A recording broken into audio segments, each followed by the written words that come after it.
নমস্কার বন্ধুরা, Tafadar kitchen with village ফুডে আমার সকল বন্ধুদেরকে স্বাগত জানাই।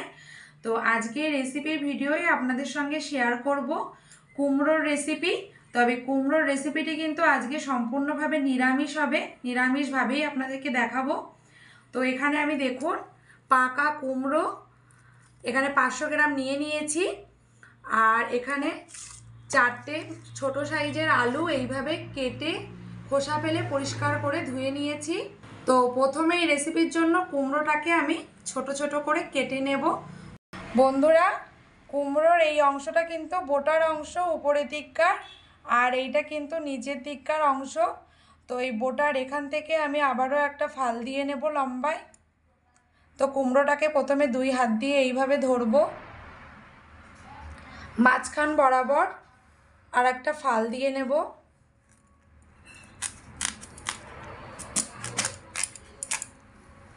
এই দেখুন কুমড়োটা আবারও একটা ফাল দিয়ে নিয়েছি। তো এক পিস রেখে আমি আর একটা পিস কেটে নেব। বোটার এই অংশটা প্রথমে আগে ফেলে দিতে হবে।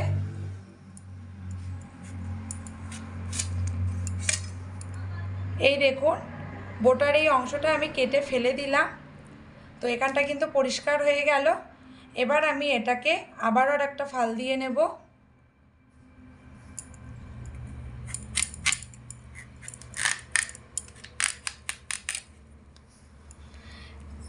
এই দেখুন আবারও একটা ফাল দিয়ে নিয়েছি। কুমড়োটা যেহেতু একদম পাকা কুমড়ো, সেই জন্য একটু শক্ত চেপে ফাল দিতে হচ্ছে।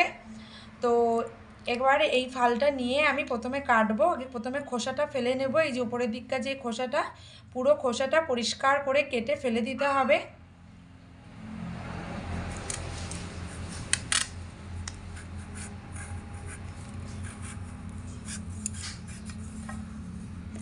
এই দেখুন খোসাটা কিন্তু পুরোটা কেটে ফেলে দিলাম, আর এখানটা কিন্তু পরিষ্কার হয়ে গেল। তো পুরো কুমড়োটাই আমি এইভাবে সুন্দর করে খোসা ফেলে নেব।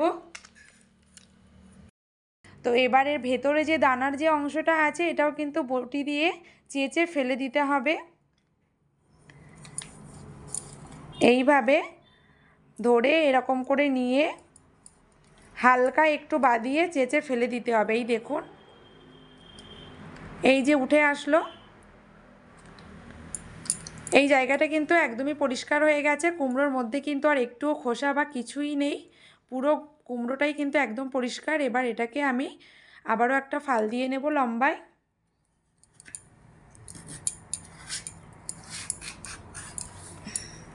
এই দেখুন, তো এইবার আমি কুমড়োটাকে ছোট ছোট করে পিস করে কেটে নেব। লম্বা অংশটাকে আগে কেটে নিলাম। এই দেখুন ঠিক এইভাবে কাটবো, এই রকম মোটা মোটা করে, বেশি ছোটও না আবার খুব বেশি মোটাও না, ঠিক এই রকম সাইজ করে কেটে নিতে হবে পুরো কুমড়োটাকে। এই রকম লম্বা ধরনের করে কাটলে কি হয়, কুমড়োটা খুব তাড়াতাড়ি গলে, আর রান্নার পরে কিন্তু দেখতেও খুব ভালো লাগে। তো বন্ধুরা, প্রথমে আমি দেখিয়েছিলাম 4টে ছোট সাইজের আলু খোসা ফেলে ধুয়ে রেখেছিলাম গোটা অবস্থাতেই। তো সেই 4টে আলু আমি এখানে এরকম সরু সরু ফালি করে কেটে নিয়েছি। তো বন্ধুরা, কলের জল থেকে খুব পরিষ্কার করে আলুর পিসগুলো আর কুমড়োগুলোকে ধুয়ে এনে রেখেছি। তো এই দেখুন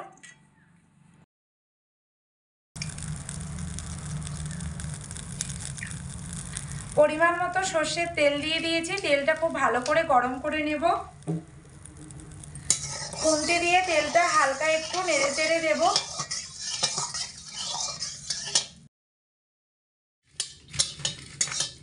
তো তেল বন্ধুরা খুব ভালো করে গরম করে নিয়েছি। গরম তেলের মধ্যে আলুর পিসগুলোকে দিয়ে প্রথমে ভেজে নেব।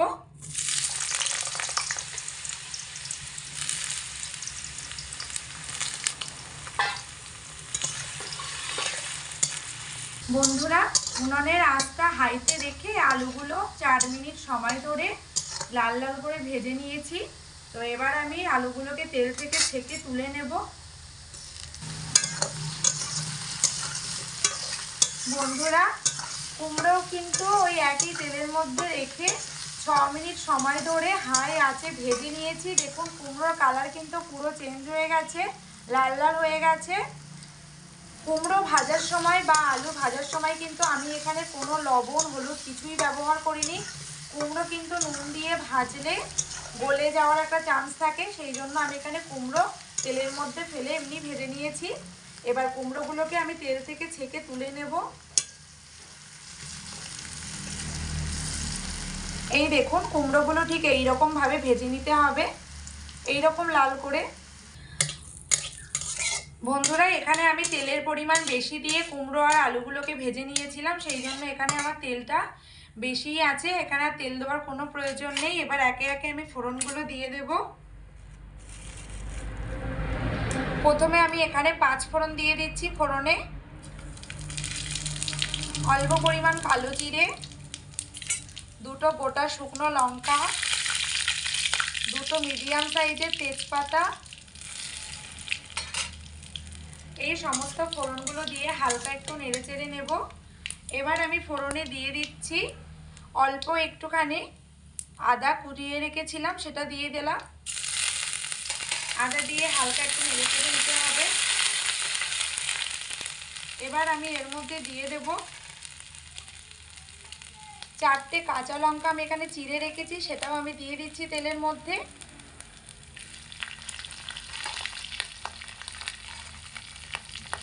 এবার আমি এখানে একে একে লবণ আর হলুদ অ্যাড করে দেব। লবণ দিয়ে দেব স্বাদ মতো, হলুদ দিয়ে দেব পরিমাণ মতো,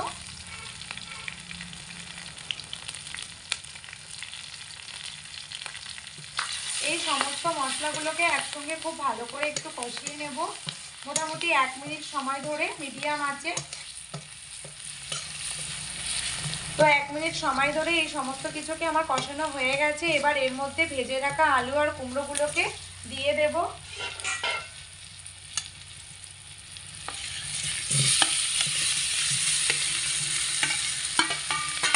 কষানোর সময় ভেজে রাখা আলু আর কুমড়ো কিন্তু একসঙ্গে দিয়ে দিতে হবে। তো আলু আর কুমড়ো কষানোর সময় এখানে আমি আরও 3টে মশলা আমি অ্যাড করে দেব। এই চামচের মাপ করে 1 চামচ জিরের গুঁড়ো,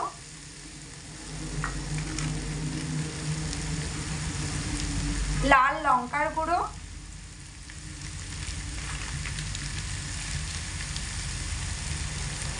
আর ধনে গুঁড়ো।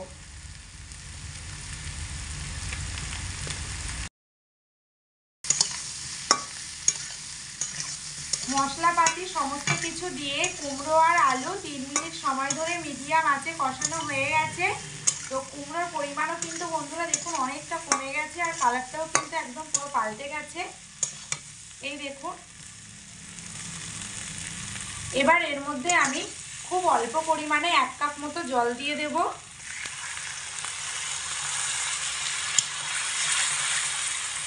কুমড়োর মধ্যে জল ঢেলে এই চামচের মাপ করে 1 চামচ চিনি দিয়ে দেব।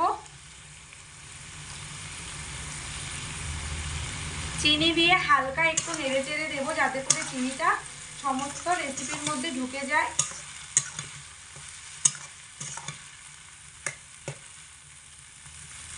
এবার আমি এই রেসিপিটাকে একদম হালকা আঁচে দিয়ে ঢাকা চাপা দিয়ে মোটামুটি 3 মিনিটের জন্য রেখে দেব এইভাবে, তাহলে কুমড়োগুলো কিন্তু ভেতর থেকে খুব সুন্দর গলে যাবে। তাহলে চলুন 3 মিনিট পরে আবারও ফিরে আসছি। তো বন্ধুরা 3 মিনিট পরে আবারও ফিরে এসেছি, ঢাকনা চাপাটা খুলে দেব।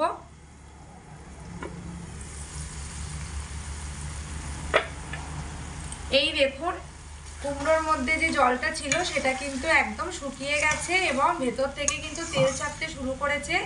এই চারি সাইডে এই দেখুন তেল কিন্তু ছাড়তে শুরু করে দিয়েছে।